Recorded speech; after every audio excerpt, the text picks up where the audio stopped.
When reorganization becomes the problem, breaking the cycle of structural instability abstract, organizational restructuring has become a reflexive managerial response to performance challenges.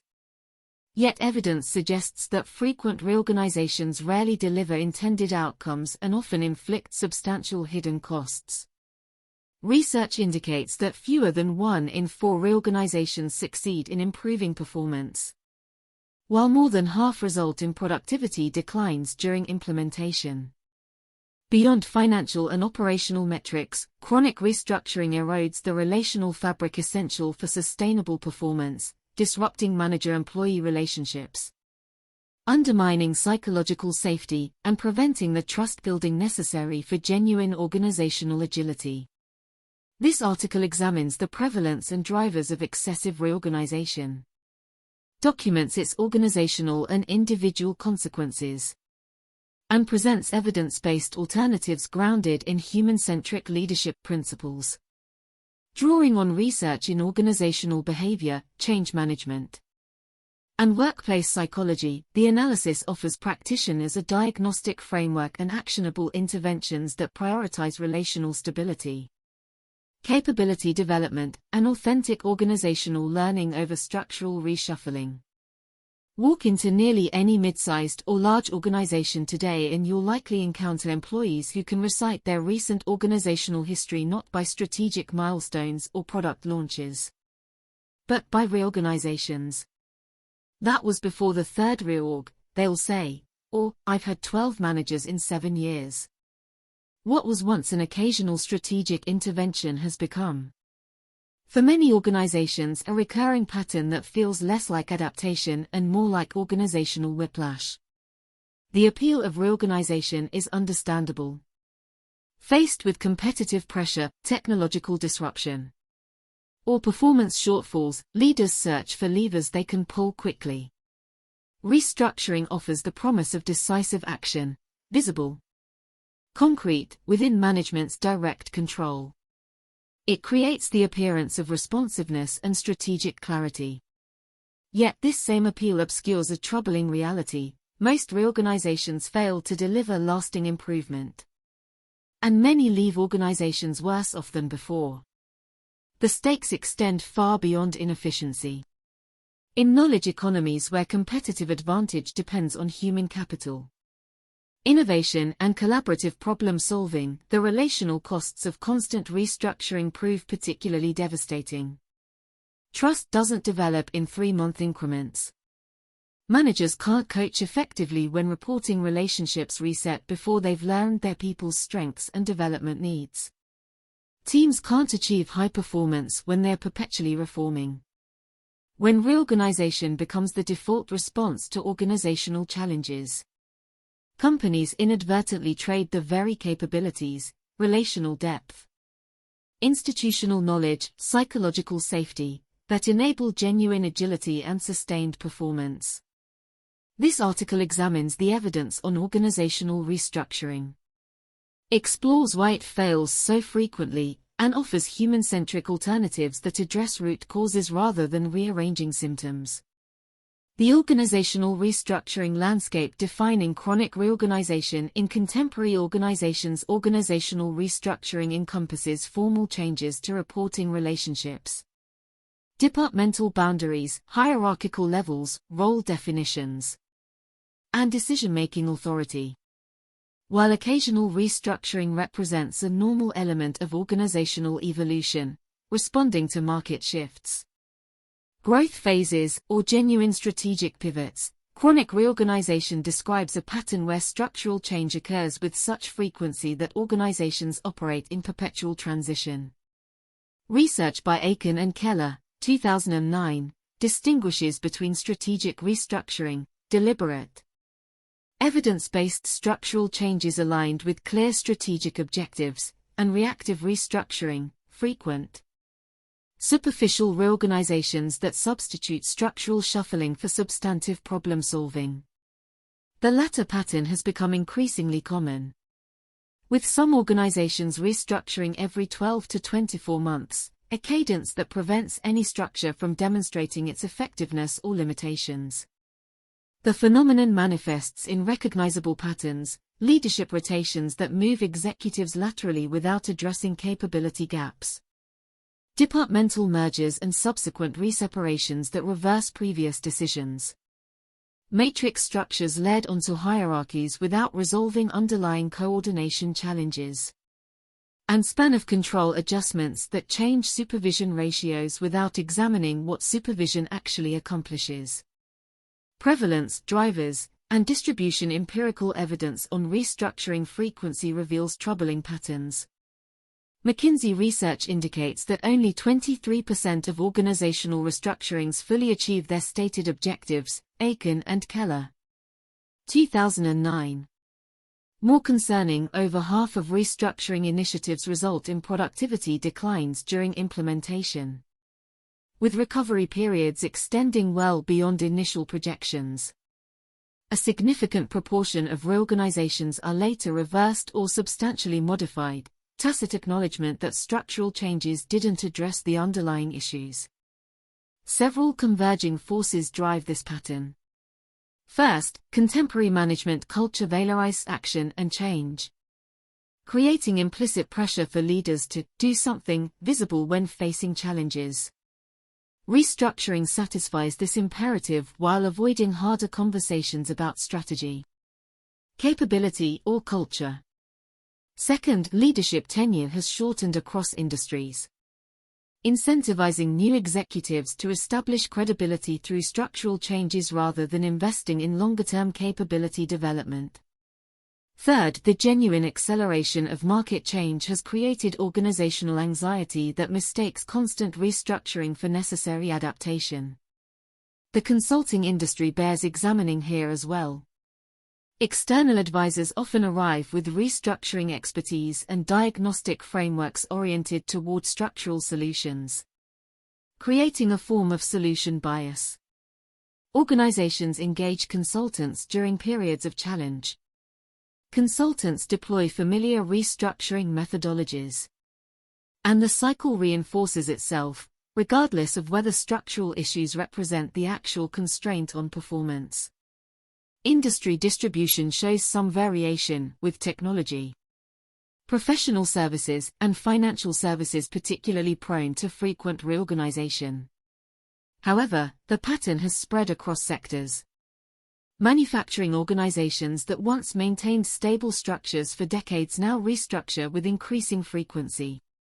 Healthcare systems reorganize clinical and administrative structures repeatedly while struggling with the same underlying coordination challenges. Public sector organizations face additional pressures from political transitions and shifting policy priorities that trigger structural changes regardless of organizational readiness.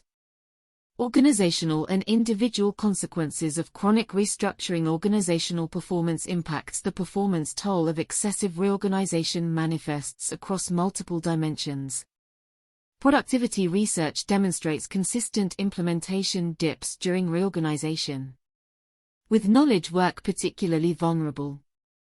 Studies of organizational change show that restructuring disrupts established coordination routines, forcing teams to rebuild working relationships and renegotiate informal work processes, social infrastructure that often takes months to reconstitute. Amiot et al. 2006.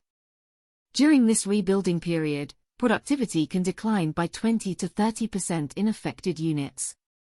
Knowledge loss represents another substantial cost. When organizational boundaries shift, tacit knowledge embedded in relationships and informal networks dissipates. Cross-functional teams that had developed efficient problem-solving routines must start over. Experienced employees who understood how to navigate organizational complexity to get things done find their expertise obsolete.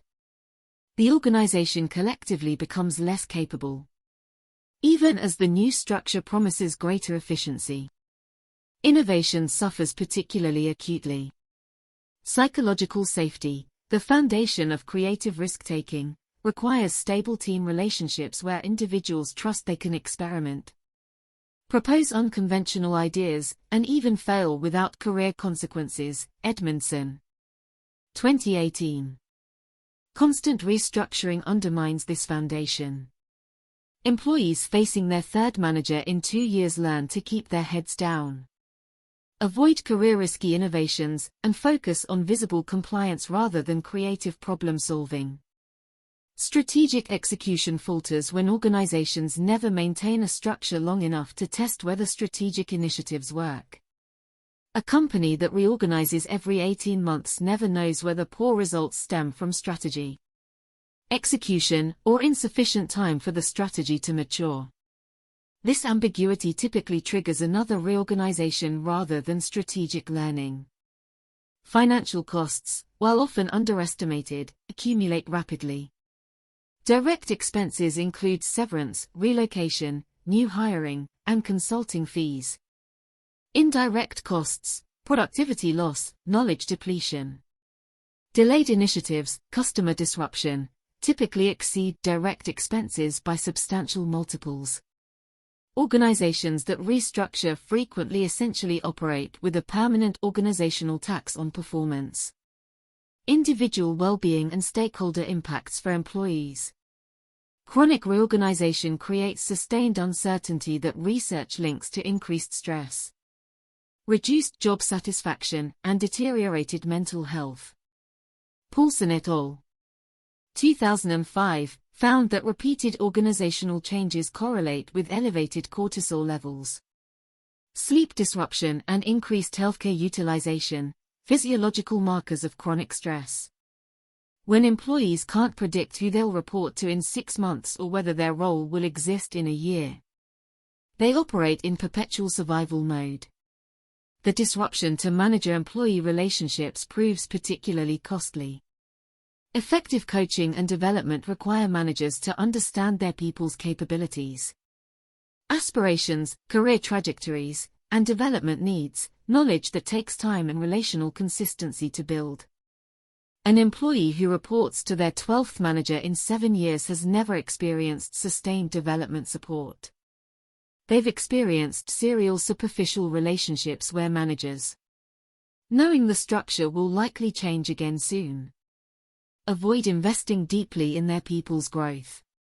Career development stagnates under constant restructuring. Traditional development pathways, learning a function deeply, building expertise, advancing through increased responsibility, break down when functions continually reshape and expertise becomes obsolete with each reorganization. Ambitious employees face a choice: wait for stability that may never arrive, or leave for organizations offering clearer development trajectories. Trust erosion extends beyond individual relationships to organizational legitimacy. When employees watch leaders announce each reorganization as the solution to persistent problems, then see the same problems continue under new structures, they develop organizational cynicism. This learned skepticism doesn't disappear when a genuinely necessary change arrives, making legitimate transformation harder because employees have learned to view all change announcements with suspicion. For customers, suppliers, and external partners, constant reorganization creates friction and relationship disruption. A procurement partner who has cultivated relationships with supplier representatives finds those relationships reset with each reorganization. A customer navigating a complex purchasing decision must re-educate new account representatives who replaced the previous team. These frictions accumulate into competitive disadvantage as stakeholders gravitate toward more stable partners. High-performing employees vote with their feet. Research consistently shows that valued employees leave during and after reorganizations at rates substantially higher than normal attrition. Amy et al. 2006.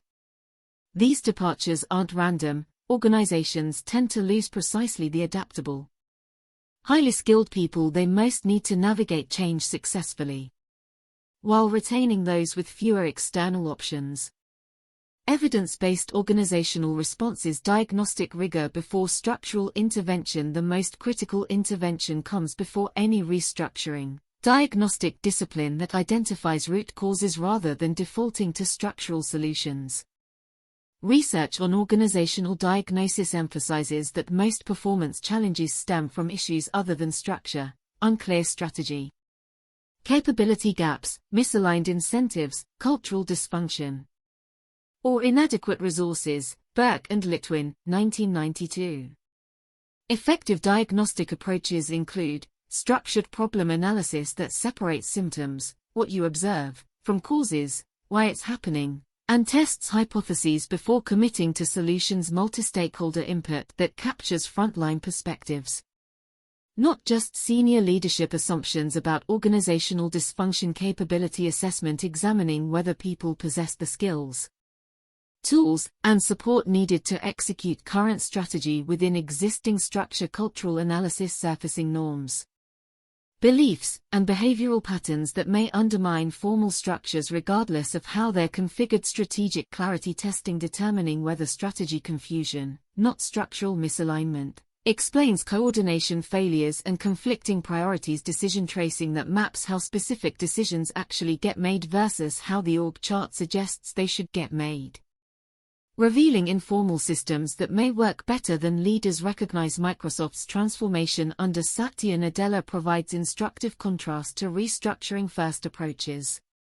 Rather than immediately reorganizing when taking over a company struggling with bureaucracy and declining innovation, Nadella invested initial effort in cultural diagnosis and strategic clarification. The company's shift from know-it-all to learn-it-all culture preceded and guided structural changes, ensuring that new structures supported rather than substituted for deeper transformation. Nadella, 2017.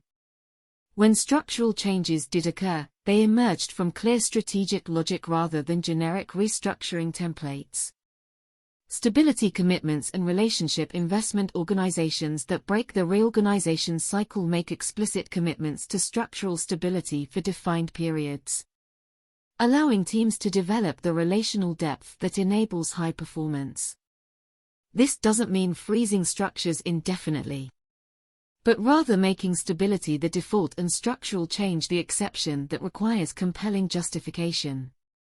Stability building practices include minimum tenure commitments, where organizations commit that barring extraordinary circumstances, reporting relationships and team configurations will remain stable for minimum periods, typically 18 to 36 months, protected team integrity, preserving intact teams when reorganization does occur, moving teams as units rather than dispersing individuals. Manager-employee relationship continuity, prioritizing preservation of established manager-employee relationships during structural adjustments, even when it requires creative solutions. Reorganization hurdle rates, establishing decision criteria that structural changes must meet before proceeding, demonstrating both clear strategic need and evidence that structural change, versus other interventions, addresses root causes. Change budgeting, explicitly limiting organizational change capacity in recognition that human systems have finite absorption capacity for simultaneous changes. The Cleveland Clinic,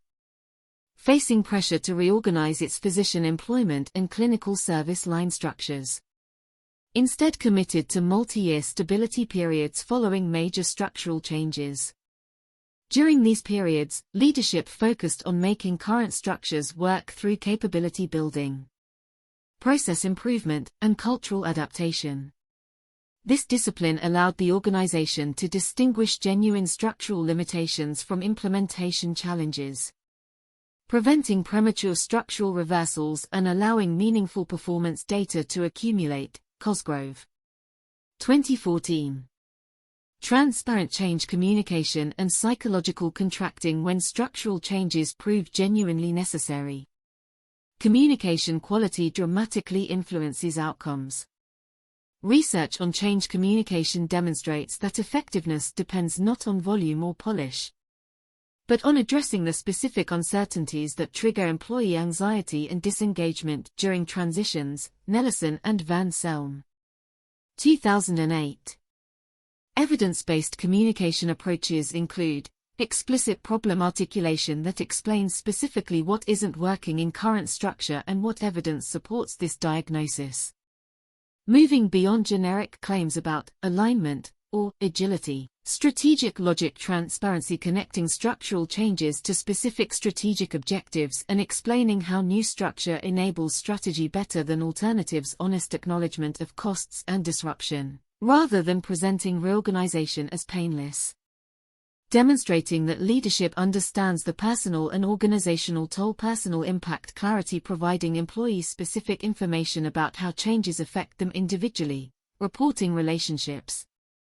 Role expectations, location, compensation. As early as possible bidirectional dialogue creating genuine forums where employees can ask hard questions and surface implementation concerns without career risk. Stability horizon communication indicating when future structural stability can reasonably be expected. Helping employees plan their own development and career decisions. Psychological contracting conversations where managers and employees explicitly discuss expectations, commitments, and mutual obligations under new structures. Pixar Animation Studios maintains a practice of transparent post-mortem sessions after major projects that sometimes reveal organizational issues. When these sessions surface genuine structural problems, leadership conducts structured dialogues with affected employees before deciding on changes. This includes explicit discussion of what the organization is asking of people, what support they'll receive during transition, and what stability commitments leadership can make post-change. This transparency builds trust that partially offsets the disruption of change itself. Catmull and Wallace. 2014. Capability development over structural rearrangement. Many problems attributed to structure actually reflect capability gaps, people lacking skills, knowledge, tools, or support needed to perform effectively in their current roles. Capability-focused interventions address these gaps directly rather than hoping new structures will resolve them. Capability-building interventions include role clarity and expectation alignment, ensuring people understand what's actually expected in their roles, which often solves accountability problems without structural change. Skill development programs targeting specific capability gaps identified through performance analysis rather than generic leadership development. Collaborative capacity building, developing team skills in coordination, conflict resolution, and cross-functional problem solving, addressing the actual behaviors that make structures work. Decision-making capability teaching both technical decision-making methods and the social skills required for inclusive, efficient organizational decision processes. Managerial capability development with particular emphasis on coaching, feedback, delegation, and development conversations. The relational skills that make stable manager-employee relationships. Productive knowledge infrastructure creating systems that capture and share organizational knowledge, reducing dependence on specific individuals and structural configurations. The U.S. Army, despite operating in highly dynamic environments, maintains relatively stable unit structures while investing heavily in capability development through realistic training, after-action reviews, and systematic knowledge capture, rather than reorganizing companies or battalions in response to performance issues. The Army typically focuses on training, leadership development, and doctrine refinement. This stability allows units to develop the cohesion that proves critical in high-stakes operations, while capability development provides the adaptability that restructuring promises but rarely delivers. Dixon. 2000. Process and system improvement. Coordination problems often blamed on organizational structure actually reflect inadequate processes, systems, or operating mechanisms. Investment in these operational elements frequently resolves issues at lower cost and disruption than restructuring. Process-focused interventions include cross-functional process redesign, mapping and improving processes that span organizational boundaries, reducing coordination friction without changing reporting relationships. Decision rights clarification, explicitly defining who makes which decisions, how input is gathered, and how disagreements resolve, often solving accountability problems attributed to structure. Meeting architecture redesign, restructuring how teams meet, interact, and coordinate rather than restructuring the teams themselves. Information system improvement, ensuring people have access to information they need for coordination. Reducing structural dependencies. Governance mechanism development, creating cross-functional forums, working groups, or governance bodies that enable coordination across stable structures. Workflow automation and standardization, removing coordination friction through technology and standardization where appropriate. Toyota's production system demonstrates how robust processes and operating systems enable organizational effectiveness despite deliberately stable organizational structures, rather than reorganizing when coordination challenges emerge. Toyota invests in process improvement, problem-solving capability development, and system refinement. This approach has allowed the company to maintain remarkable organizational stability while adapting to dramatically changing markets and technologies over decades. Leica, 2004. Building long-term organizational resilience, distributed leadership and decision-making capability. Organizations that escape the reorganizations cycle develop leadership capability throughout the organization rather than concentrating decision-making at senior levels. This distribution creates resilience. The organization can adapt to changing conditions through distributed decision-making without requiring structural reconfiguration.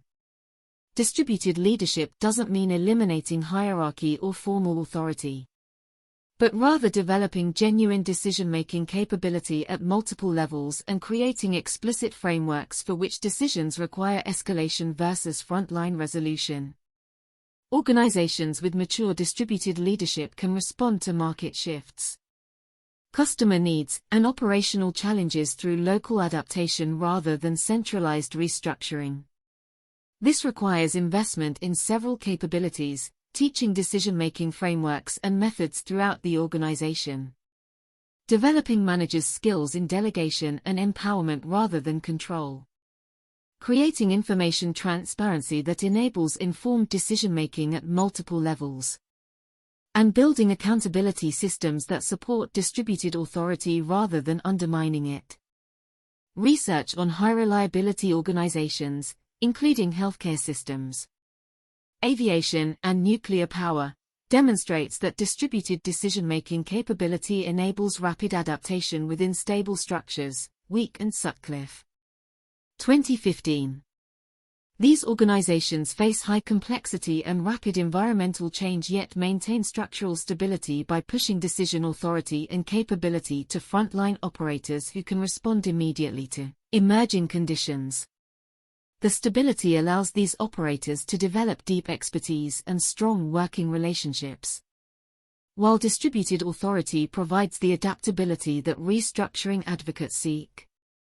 Organizational learning systems and knowledge infrastructure. Organizations that learn systematically from experience develop alternatives to the restructure's learning mechanism trap.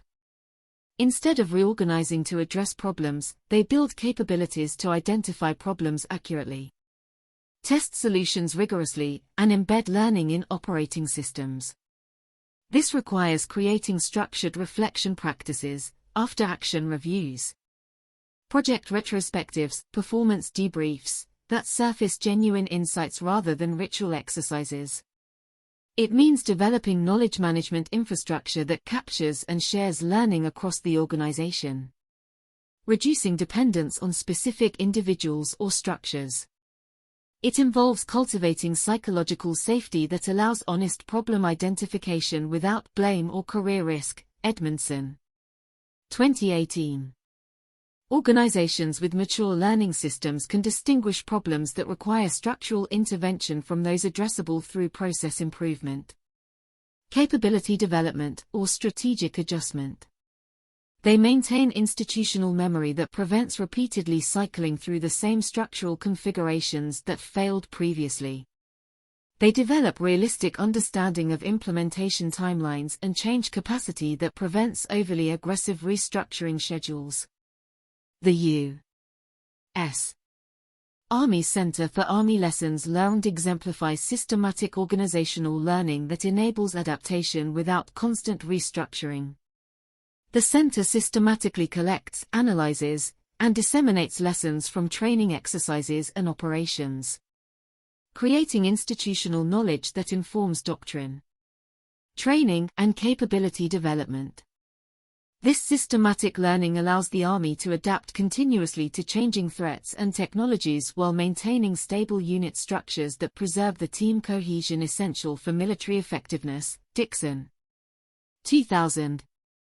Adaptive culture and psychological contracting. Perhaps most fundamentally, organizations that break the reorganization cycle cultivate cultures where adaptation occurs through behavior change, skill development, and process evolution rather than structural reshuffling.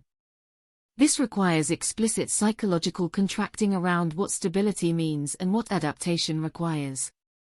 In these organizations, the implicit employment deal shifts from "your role will remain constant," which proves untenable in dynamic markets, to "your structural home will remain stable, but your work, skills, and contributions will evolve continuously."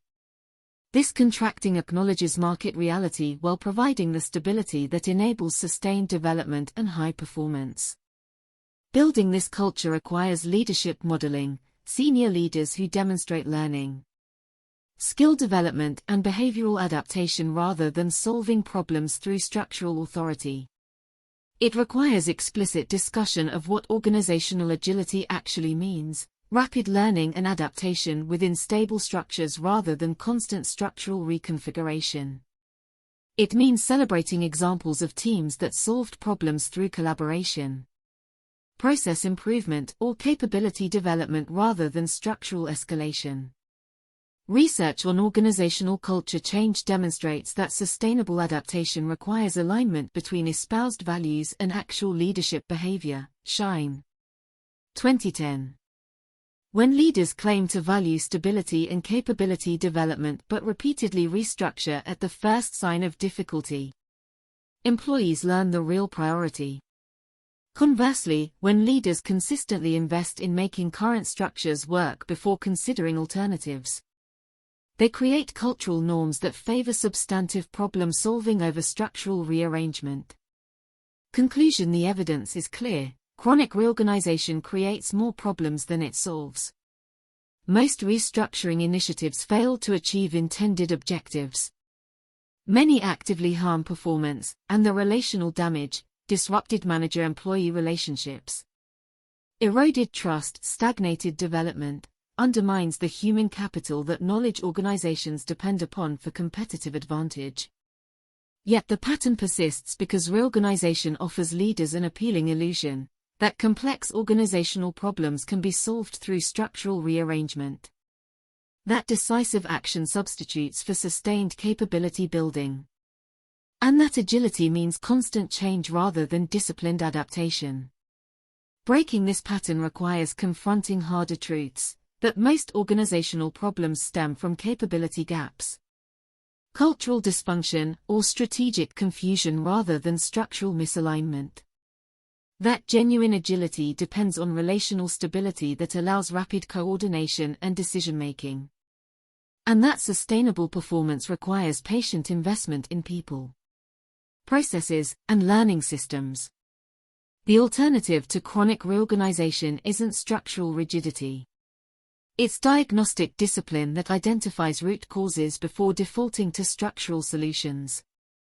It's commitment to stability that allows trust and capability to develop. It's investment in the processes, systems, and capabilities that make structures work rather than hoping new structures will compensate for capability gaps. It's transparent communication that builds trust even during necessary changes. And it's cultivation of learning systems and adaptive culture that enable evolution without constant structural disruption. For leaders facing organizational challenges, the question isn't whether to reorganize, but whether structural change addresses the actual constraint on performance. Most often, it doesn't. The harder work, diagnosing real problems, building capability, improving processes, developing culture, proves more effective precisely because it addresses root causes rather than rearranging symptoms. Organizations that commit to this harder work develop genuine agility, the ability to adapt quickly not because they restructure constantly, but because they've built the relationships, capabilities, and systems that enable coordinated action regardless of structural configuration. The curse of the constant reorg isn't that organizations change their structures. It's that they substitute structural shuffling for the harder work of genuine organizational development. Breaking this curse requires leadership courage to resist the pressure for visible action and instead commit to the sustained, relationship-intensive work that builds organizations capable of enduring high performance. The reward for this commitment isn't dramatic transformation. It's something more valuable, an organization where people can do their best work because they're not perpetually in survival mode, where trust and capability deepen over time, and where adaptation happens through learning rather than structural disruption.